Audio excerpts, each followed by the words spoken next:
ہر وہ شخص جو آپ کے سامنے دوسروں کی برائی کرتا ہے، اس سے کبھی امید نہ رکھیں کہ وہ دوسروں کے سامنے آپ کی تعریف کرے گا۔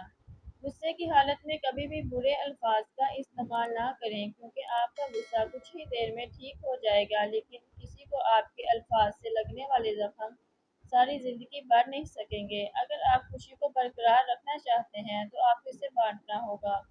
بلا وجہ تنقید کرنا، مسترد کرنا اور شکایت کرنا بے وقوف لوگوں کا کام ہے۔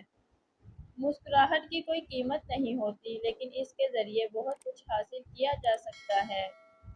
چھوٹی چھوٹی چیزوں کی شکایت کرنے کی بجائے ان چیزوں کا شکر ادا کرو جو آپ کے پاس ہیں۔ دوستی اور رشتہ داری میں اتنے ہی پیسے قرض دیں جتنے بھول جانے کی طاقت ہو۔ خود کی تعریف نہ کریں، ورنہ کوئی بھی آپ پر یقین نہیں کرے گا۔ میں نے تجربے سے یہ سیکھا ہے کہ بے صبرا انسان خود کو برباد کر لیتا ہے۔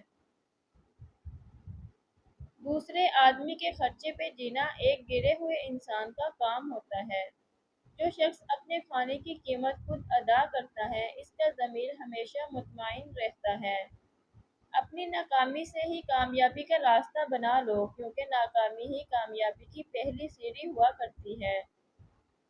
بہت زیادہ خواہشات رکھنے والا شخص سکون سے نہیں سو سکتا۔ جو غریبی سے زیادہ بے ایمانی پر شرمندہ ہو، اسے آسانی سے شکست نہیں دی جا سکتی۔ اس آنکھ سے بچو جو برائی کو تیزی سے دیکھتی ہے اور اچھائی کو دیکھنے میں سستی کرتی ہے۔ ضمیر بیچ کر امیر بننے سے بہتر ہے کہ فقیر بن جاؤ۔ اسی چیز میں خود کو بہتر بنانے کے لیے صرف ایک ہی کام کرو، پریکٹس۔ بدگمانی وہ مرض ہے جو ہر خوبصورت شے کو قتل کر دیتی ہے۔ انسانی دماغ جھوٹ سے کمزور ہوتا ہے۔